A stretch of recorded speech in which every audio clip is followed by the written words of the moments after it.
Donc, et puis au code, ils nous disent, enfin, il y a les phrases, mais en même temps, il y a le son. Et donc, c'est facile de repérer le panneau stop avec l'image. Voilà. Donc, aussi pour les sens interdits, pour tout, quoi. Donc, voilà, j'avais bien potassé au mieux mon petit bouquin et avec beaucoup de séances photos. Et ben, j'ai eu mon code du premier coup. Ce qui ne fut pas le cas pour la conduite, bizarrement. Alors, la conduite, je me sentais tout à fait à l'aise parce qu'à la campagne, on conduisait de bonne heure. Eh ben non, 4 fois. Comme quoi. Voilà, donc il vous a fallu, encore une fois, faire jouer votre mémoire visuelle pour passer le code. Hervé, c'est un problème, ça, le permis de conduire, parce qu'il faut aussi pouvoir être mobile pour accéder à des formations, pour aller chercher du travail, et c'est pas si facile.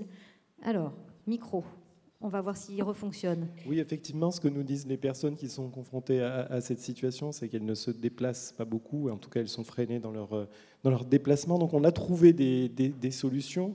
En région centre Val-de-Loire, donc des acteurs ont mis en place des solutions pour qu'on puisse accompagner des personnes confrontées à l'illettrisme vers l'obtention du code, l'obtention du permis de conduire. Et c'est un des 16 guides qui vous seront présentés à l'occasion des ateliers qui se tiendront demain, des grands formats, et qui vous seront remis tout à l'heure dans l'espace qu'on a baptisé la place des solutions. C'est un guide qu'on vous recommande parce qu'il comporte 2 parties. Une première partie, comment mettre en place des solutions pour faciliter l'accès au permis de conduire en ville. Une deuxième partie, comment mettre en place des solutions à la campagne, dans les zones rurales. Et il faut matraquer l'idée que l'illettrisme est présent dans les zones rurales. On n'en parle pas suffisamment. 30% des personnes qui y sont confrontées vivent dans des zones rurales.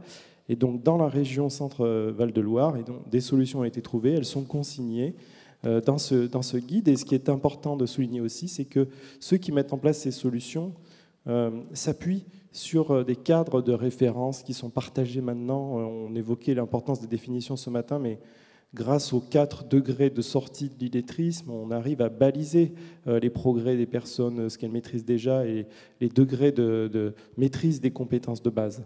Ces 4 degrés de sortie de l'illettrisme, ils viennent se combiner avec les domaines de compétences qui peuvent être choisis comme prioritaires par les partenaires sociaux pour l'accès au certificat CLEA, par exemple. Donc c'est un enjeu très important parce que le permis de conduire est devenu éligible à la formation professionnelle. Et donc, on sait que derrière, on peut mobiliser le capital qui est donné à chacun pour sa formation pour progresser vers le permis de conduire. Alors, une fois que les problèmes du logement, du déplacement sont levés, bien, il faut se former. Laurence Martin, vous faites partie du réseau des APP, alors une association qui promeut une pédagogie personnalisée. C'est les 2 P de la fin de votre acronyme. Vous faites de la formation à la carte, c'est ça, vous vous adaptez totalement au public qui vient vous voir. Alors, bonjour à toutes et à tous. Tout d'abord, remercier la NLC pour l'invitation à intervenir aujourd'hui. En fait, l'association de promotion du label APP, APP correspond aux ateliers de pédagogie personnalisée. C'est en fait un label pédagogique qui existe depuis 30 ans et qui s'autoporte depuis 10 ans maintenant.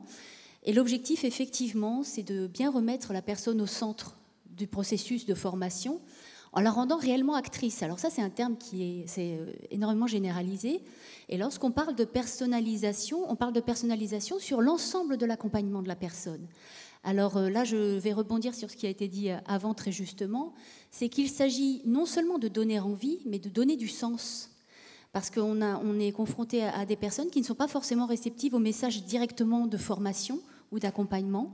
Et donc, il est important que dès l'accueil, elles soient mises en confiance, dans le sens prendre le temps de les écouter, et pas seulement les écouter par rapport au projet qui les amène, mais par rapport à leur réalité personnelle. Par exemple, lorsque nous, on parle de personnalisation, il ne s'agit pas seulement de l'acte pédagogique, mais prendre en considération les contraintes de la personne, ses temporalités, ses méthodes d'apprentissage et ses attentes réellement personnelles. Parce qu'elle peut venir pour une raison, soit par son employeur, soit par Pôle emploi. Et de fait, il faut qu'elle puisse s'approprier son projet, et ça peut prendre du temps. Donc du coup, nous, on est très très sensible à une approche d'auto-formation accompagnée. C'est-à-dire que toute personne qui rentre en APP, eh bien, l'objectif, c'est bien qu'elle s'émancipe. C'est pour ça qu'on tient au terme d'éducation permanente. Autant la formation, ce sera tout au long de la vie pour s'adapter aux nouvelles technologies, etc. Mais lorsqu'on parle du socle de connaissances, et notamment le premier pas qui est fait avec Léa, c'est bien cet aspect-là, mettre en autonomie la personne parce qu'elle a repris confiance, parce qu'elle sait qu'elle a des compétences et qu'elle peut donc rebondir. Et là, votre témoignage est particulièrement intéressant. Et peut-être aussi d'ailleurs cette autonomisation de la personne, parce que vous avez un public qui est quand même adulte, donc tout à fait. On ne peut pas l'infantiliser, ce public-là. Exactement, exactement. On considère que la personne, elle va être en co-gestion de son parcours, de A à Z. Dès l'entretien, elle va avoir son mot à dire sur quand je viens me former, sur quel sujet, sur quoi je souhaite me concentrer.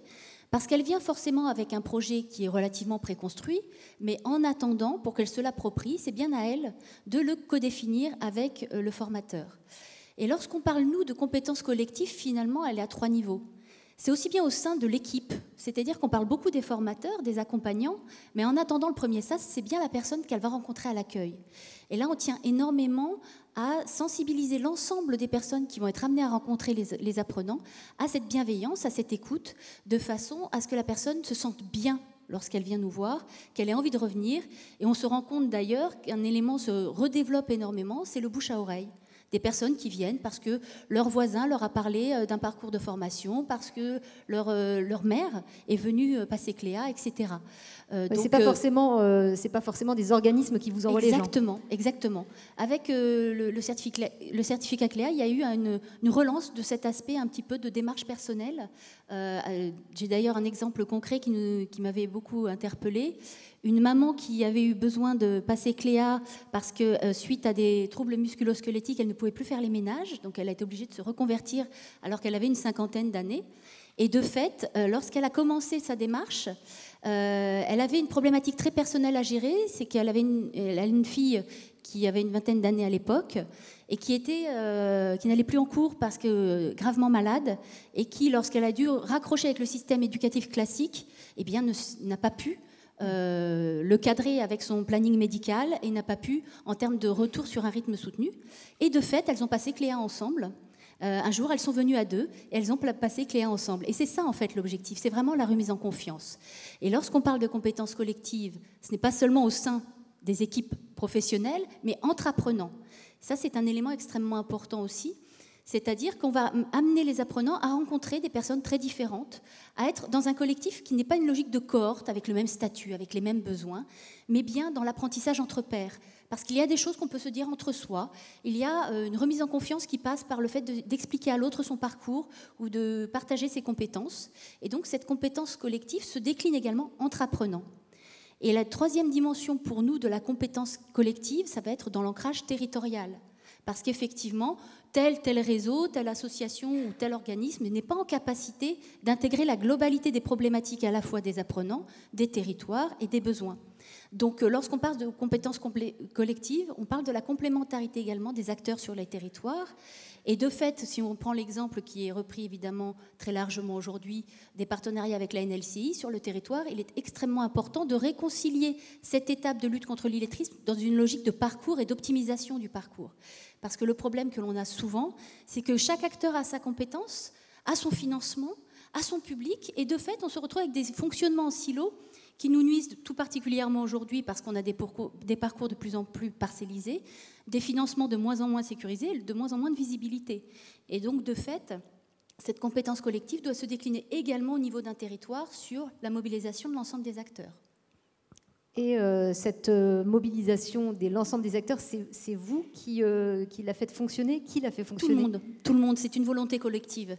Nous, dans le cahier des charges, dans le label pédagogique APP, c'est intrinsèque. Il y a une obligation non seulement de faire la preuve qu'on est déjà un partenaire reconnu sur le territoire sur ses compétences de base, pas seulement sur l'illettrisme, mais également sur les compétences clés au sens large, mais qu'on a cette volonté, avec une obligation de réunion tous les ans, avec les partenaires, parce que l'objectif, c'est bien de trouver les articulations. Aucun acteur n'est la solution en soi. C'est vraiment l'articulation qui permet cette optimisation. Ça vous parle? Vous qui, vous qui justement êtes spécialisé dans l'accompagnement de l'illettrisme. Nous, ça me parle très bien. Nous, on fonctionne très bien avec l'APP de notre territoire. Et demain, d'ailleurs, la collègue de l'APP est là. Et demain, sur Cléa, on pourra expliquer comment on a articulé un organisme uniquement formateur spécialisé sur l'illettrisme avec un autre organisme du réseau APP. Donc, c'est vrai que ça me parle totalement. Bon, je vais passer la parole à Alix Oldani. Vous êtes responsable du centre ressources du CFA d'Antibes, donc centre de formation des apprentis. Oui, tout à fait. Plutôt dans le bâtiment. Oui, tout à fait. Donc nous sommes un CFA du bâtiment. Nous accueillons des jeunes âgés de 16 à 21 ans sur des niveaux de CAP à bac pro. Ça dépend des CFA, mais chez nous, en tout cas, c'est du CAP au bac pro. Et quelle est la posture des professionnels qui reçoivent ces jeunes pour détecter, pour accompagner, pour former?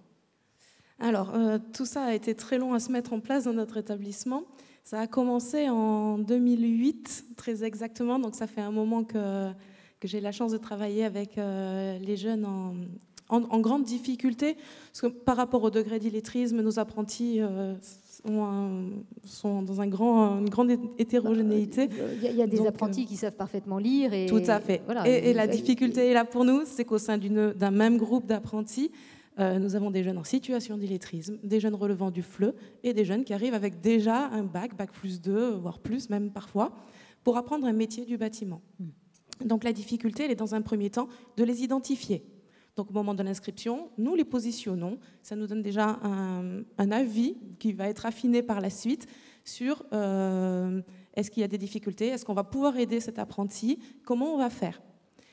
En 2010, je crois, lors du Forum permanent des pratiques 3, auquel j'ai eu la chance de participer, nous avons mis en place une certaine expérimentation qui consistait à accompagner les jeunes en mathématiques et français sur leurs heures de mathématiques et de français. C'est-à-dire qu'ils venaient travailler avec moi au sein du centre de ressources et d'aide à la formation sur les savoirs de base uniquement. La difficulté pour l'équipe pédagogique, justement, au sein d'une classe, comment je fais avancer un jeune qui est en difficulté, en même temps qu'un programme, en même temps que l'approche du CAP qui arrive, comment on fait? Donc, nous avons eu la chance d'avoir une formation action qui a été faite par un cabinet Antipode Ingénierie qui nous a accompagnés sur le fait de modifier nos ressources pédagogiques, comment on va pouvoir les adapter tout en conservant un ancrage métier, un ancrage professionnel dans nos situations pour donner du sens, parce qu'ils sont dans le bâtiment, ils sont là pour apprendre un métier, ils sont là aussi pour s'insérer socialement et professionnellement, et nous les accompagnons dans cette grande tâche. Et alors, comment faites-vous? Parce que justement, comment peuvent-ils continuer leur formation professionnelle tout en gagnant les savoirs initiaux, la lecture, le fait de savoir compter, calculer, etc. Donc, nous avons mis en place 2 dispositifs. Donc, un sur les jeunes en difficulté, mais qui sont quand même en capacité d'avancer dans un programme de CAP. Dans ce cas-là, les formateurs me les envoient. Donc, travailler en quasi individuel. Ça, 1, 2, 3, 4, 5 jeunes au maximum. Donc, par vous formez, en fait. Tout à fait. Mais sans avoir la pseudo-étiquette de formateur. Ce qui fait que pour le jeune, c'est pas je suis noyée au milieu de 30 jeunes, j'ai un formateur qui fait son cours. Là, c'est je peux m'exprimer. Madame, j'ai pas compris ça à 3. C'est possible de revenir sur tel et tel point, sur tel et tel savoir de base. Voilà, il y a une grande liberté d'expression, une grande liberté dans le travail. C'est vraiment des conditions exceptionnelles pour ces jeunes-là. Voilà, donc ça leur permet aussi de s'exprimer. J'ai rencontré beaucoup de jeunes. Quand je leur parlais au début, au moment du positionnement, où c'était très difficile d'avoir quelques mots qui sortaient de leur bouche pour s'exprimer, et à finir en fin d'année avec des jeunes avec qui on a un échange, on parle de projet, on parle de vie professionnelle. Donc c'est vraiment extra. Et un deuxième dispositif où l'aménagement est un petit peu différent, où on va prendre en compte les savoirs de base à traiter, mais aussi une remédiation cognitive qui va passer par les ateliers de raisonnement logique. Voilà, donc vraiment pour avoir un panel de remédiation complet. Et ces jeunes-là, en fin d'année, une maman, lors des journées portes ouvertes, qui me dit « Vous avez sauvé mon fils ». moi, j'ai réussi. j'ai fait mon travail, j'ai réussi. Voilà, Théo ne parlait pas à la maison, il avait envie de rien. Il a un passif scolaire catastrophique. Aujourd'hui, il est content de venir, il est content d'aller en entreprise. Il nous raconte ce qu'il fait au CFA. Vous avez sauvé mon fils. Impeccable. Ça c'est beau, ce sont de belles expériences. J'ai envie de vous poser à tous, et je ne sais pas lequel voudra répondre, une question peut-être plus compliquée. Est-ce que dans les parcours que vous suivez, il y a aussi des échecs? Et est-ce que de ces échecs-là, on peut tirer des conclusions pour l'avenir? Alors moi, je veux bien répondre. Effectivement, dans un centre de formation spécialisé sur l'illettrisme, il y a aussi des échecs, mais la question, c'est pas celle de l'échec. La question, c'est quelle main on a tendue à un moment donné. Qu'est-ce qu'on a donné comme possibilité à la personne de poursuivre ses apprentissages, de prendre confiance, etc. Si après, en termes de boulot, c'est pas exactement ce à quoi nous on avait pensé, moi je pense que c'est pas du tout grave, parce que ce qui a été semé, cette main qu'on a tendue, ces capacités qu'on puisse développer, si c'est pas demain qu'elles seront mises en œuvre dans un nouveau boulot ou dans... eh bien, n'empêche qu'à un moment donné, ça ressortira, ce sera à nouveau réutilisé et la personne, ça la remplit. Donc, les échecs, après, on peut faire des statistiques, effectivement, et vous pensez bien qu'on nous en demande sur les sorties de formation. Mais ce qui est important, c'est quand même la personne, comment elle a évolué. Et nous, on est vraiment persuadés que, de toute façon, pour vous comme moi, les échecs, c'est ce qui nous permet aussi d'avancer à un moment donné. Donc, ce qui est important, c'est aussi que nous, on n'ait pas forcément notre vision sur ce qui serait un échec ou pas pour la personne. Après, comme je dis, on fait les statistiques qu'on nous demande. Mais ce qui est important, c'est... nous, c'est sans arrêt que nos stagiaires, ils reviennent nous voir. Ils viennent nous voir, ils viennent prendre un café. Bon, quelquefois, voilà, ils sont au boulot, puis quelquefois, ils n'y sont pas. Mais n'empêche que la relation, elle a été là, les progressions, elles ont été là, et l'aide humaine, elle a été là. Quand je parle d'échecs, je voulais plutôt parler de gens qui seraient réfractaires, justement, à l'aide et à la main qu'on leur tend. Là, je voulais rebondir sur la première question de l'échec. Nous, on parle de droit à l'erreur. C'est vrai que c'est laisser-erreur. En fait, il est normal de ne pas réussir du premier coup. Il est normal d'aller à son rythme. Le tout, c'est que les personnes soient mises en position, justement, de se rendre compte qu'elles progressent.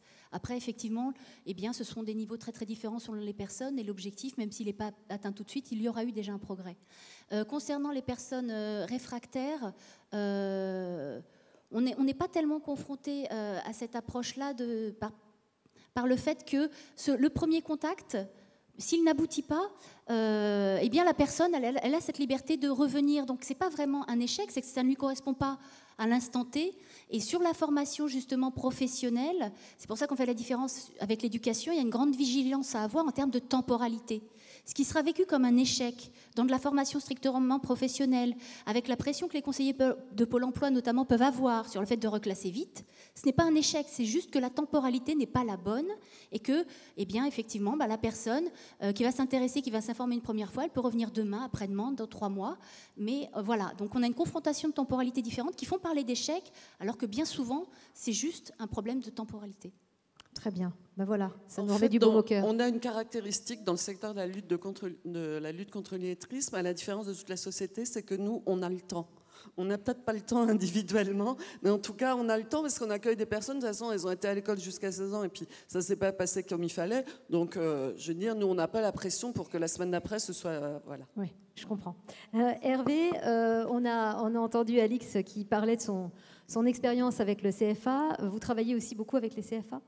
Oui, puis je pense que le témoignage d'Alix illustre bien la réponse à la question à quoi sert la diffusion des bonnes pratiques, puisque les solutions que vous avez mises en place dans le CFA d'Antibes ont été formalisées, elles ont inspiré une dizaine de conseils régionaux, elles ont inspiré la branche du bâtiment, le 3CA BTP, elles ont inspiré le secteur de l'édition graphique.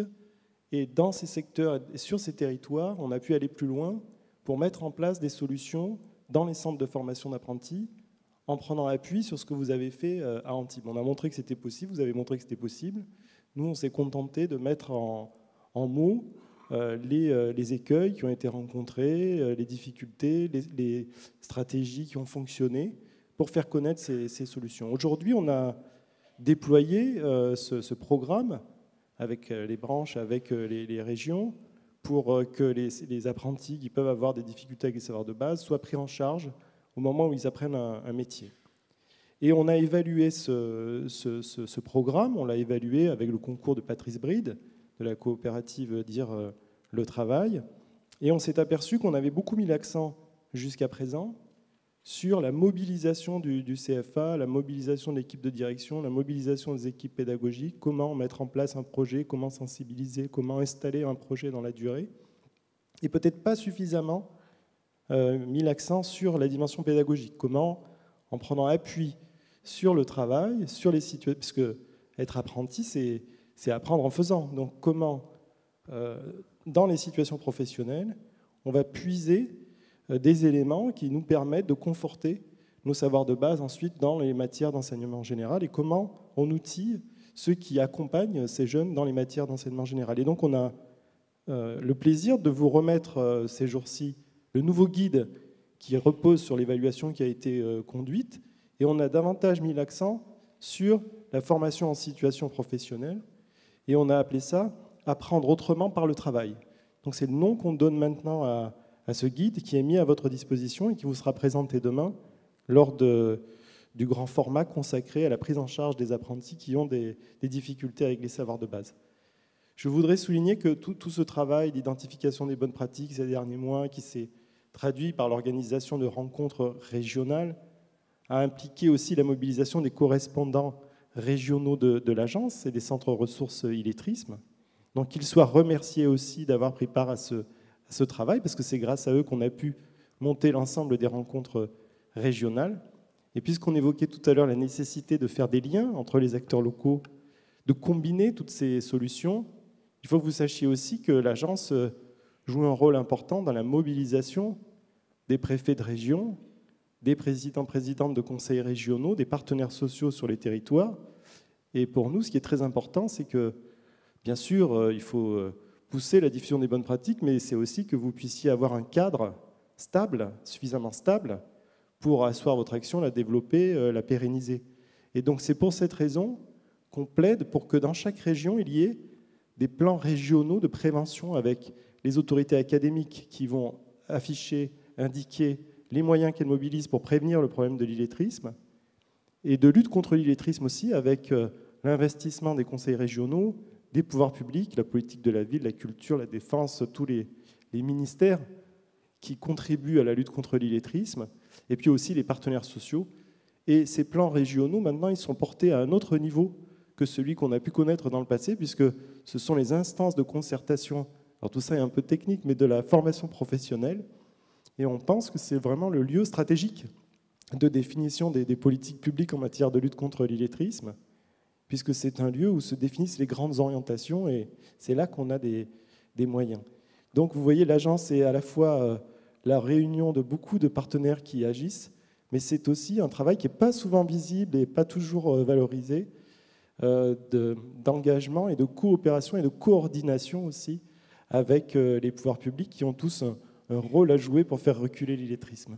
Justement, j'avais envie de m'adresser, par exemple, à Monsieur Mackie. Est-ce que quand vous voyez ces différentes associations et l'Association nationale de lutte contre l'illettrisme, ça vous donne des idées pour avancer encore sur le dossier ? Oui, forcément. Cependant, on est quand même au tout début de la démarche. Donc, nous, on va s'appuyer évidemment énormément sur l'agence et sur l'agence régionale. Je crois qu'il y en a une, enfin déléguée régionale, de manière à pouvoir accompagner le projet. Mais on est nous au stade de la découverte quand même du secteur. Donc, pour l'instant, on est un petit peu en amont. Vous vous rendez compte que finalement, il y a des tas d'acteurs. Oui, bien sûr. Oui, mais on les découvre et du coup, on apprend en même temps qu'on fait avancer le projet, en même temps qu'on rencontre les personnes en difficulté sur cette caractéristique, avec l'association Aurore dont je parlais tout à l'heure, qui, elle, par contre, est spécialisée sur cette question, puisqu'elle a une direction dédiée à la formation professionnelle et notamment à la question de l'illettrisme. Donc on s'appuie nous-mêmes, en tant que bailleurs, sur des professionnels. Voilà. J'ai une question qui me taraude depuis le début de la matinée. On se rend compte que dans ce problème de la prise en charge de l'illettrisme, le premier frein, c'est finalement que la personne en situation de difficulté se déclare en situation de difficulté. Aline, ça a été pour vous, par exemple, très long avant que vous ne demandiez une formation. Au départ, vous cachiez ce problème de difficulté avec la lecture. Oui, moi, ça a été une souffrance. Et à chaque fois qu'on demande, on souffre. Et si c'est négatif, eh ben, il faut recommencer. Et c'est encore une souffrance. Et est-ce que vous, dans vos organismes de formation, vous rencontrez ça? Et de quelle manière est-ce qu'on pourrait faire tomber cette barrière-là? C'est-à-dire que les gens qui souffrent d'illettrisme, on l'avait vu dans le petit sketch du début, ne sont pas ni des idiots, mais simplement, il y a eu une lacune dans l'acquisition du savoir de base. Et après tout, il n'y a pas forcément de honte à le dire. Mais comment faire tomber cette honte? C'est un peu la difficulté. Effectivement, on mise beaucoup sur l'entourage, enfin l'environnement de ces personnes et sur l'effort d'information. On constate tous quand on dit autour de nous ce qu'on fait dans la vie, on constate qu'il y a beaucoup de confusion sur ce problème. Donc nous, on pense que plus on utilise ce terme, plus il va s'user et plus on pourra donner un visage à ce problème et plus ce sera facile d'en parler. Pour nous, ce qui est stigmatisant, c'est pas de parler d'illettrisme, c'est pas le mot. Ce qui est stigmatisant, c'est d'être en situation d'illettrisme, en fait, c'est de vivre cette situation au quotidien et donc peut-être en changeant aussi le regard, l'idée qu'on se fait sur ce phénomène, qu'on y parviendra progressivement. Mais notre objectif, la mission, enfin le défi qu'on doit relever collectivement, c'est d'arriver à ce que chacun, enfin tous ceux qui peuvent prendre leur part à la résolution de ce problème soient informés qu'il existe et jouent pleinement leur rôle.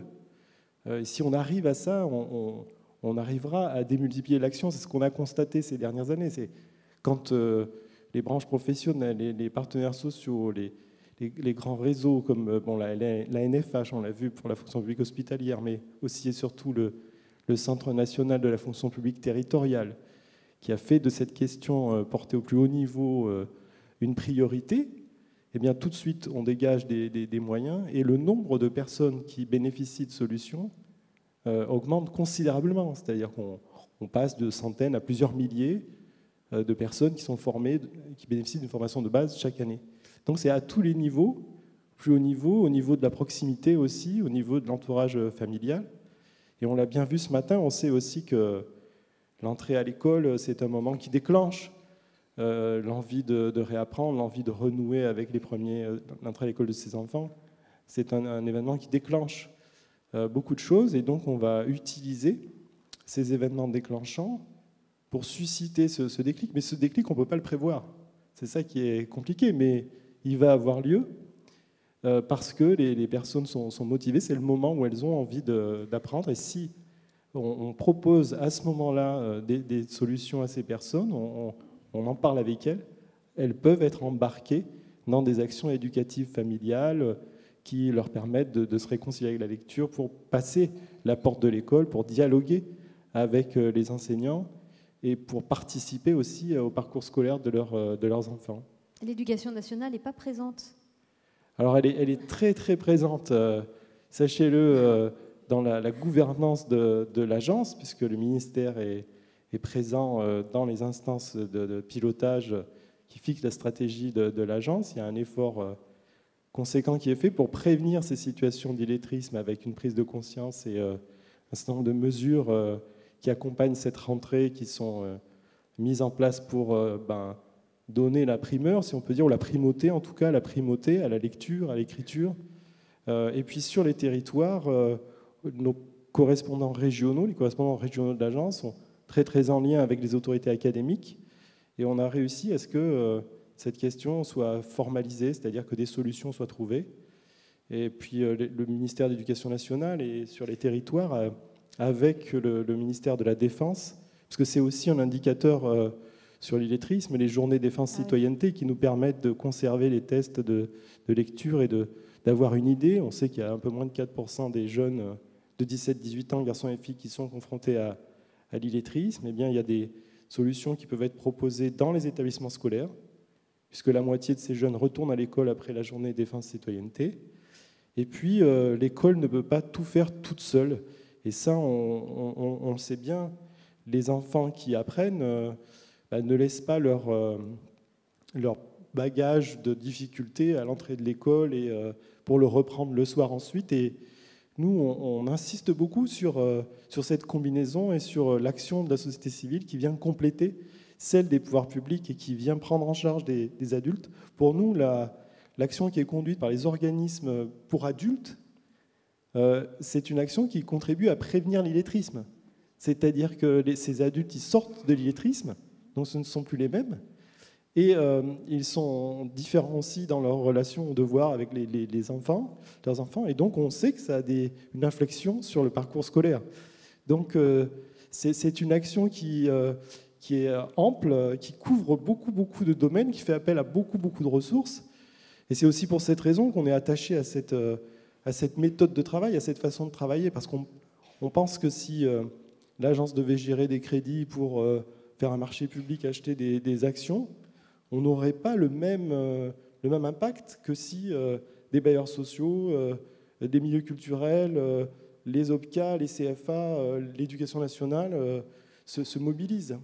Et donc c'est en additionnant toutes ces énergies qu'on arrive à fédérer, qu'on peut obtenir des résultats et qu'on doit poursuivre aussi, parce qu'on a l'habitude de dire qu'on doit lutter pour lutter contre l'illettrisme tout le temps. Il faut parler de ce problème, il faut se battre pour que cette réunion de forces, elle se poursuive.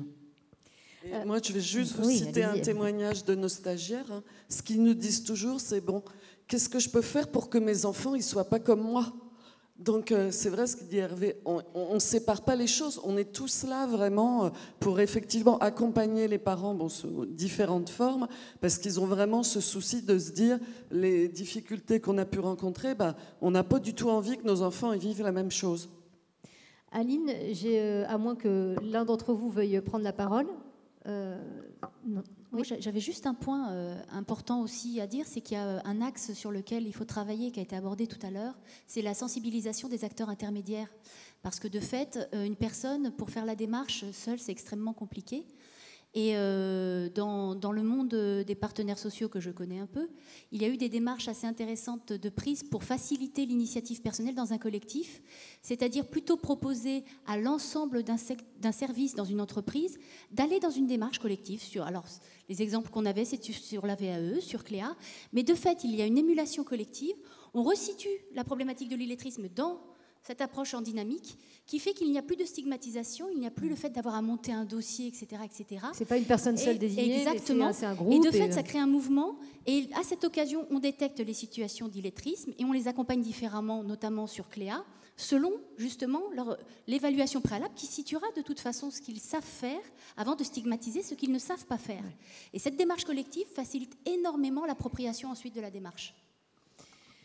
Aline, vous qui avez connu cette situation, qui en êtes sortie, qui vous êtes formée, qui avez évolué, je crois que vous, pour conclure cette matinée, vous avez un message à faire passer aux jeunes notamment.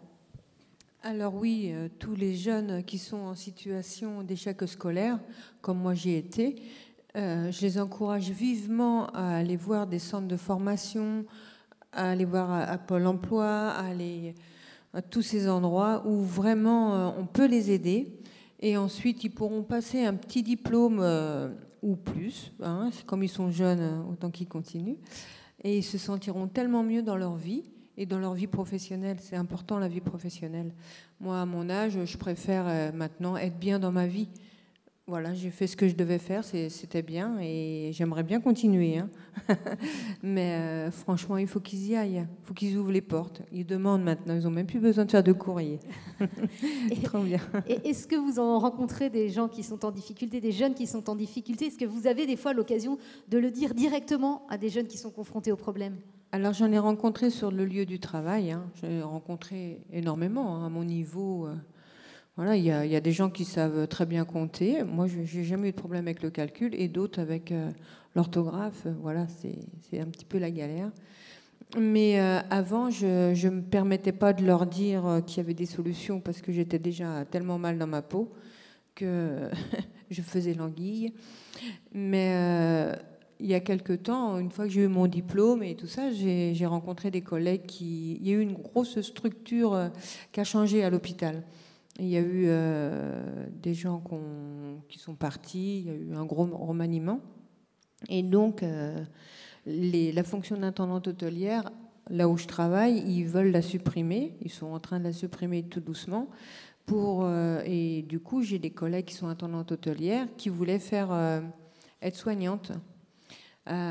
Mais ils avaient quelques problèmes. Donc, je les ai envoyés à la formation de mon entreprise, voir Madame Milonnet, qui les a envoyés ensuite voir Madame Abou.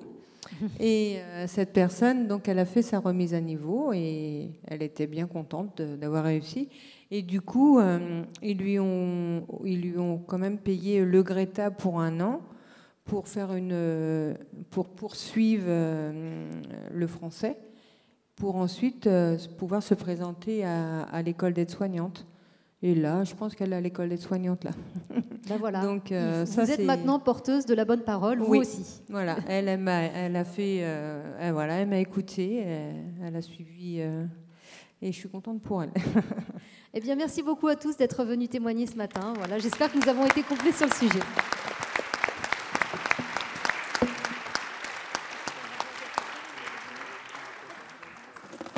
Alors voilà, vous avez rendez-vous ici dans cette salle à 14h pour la conférence, me dit Hervé. À tout à l'heure et bon déjeuner à tous.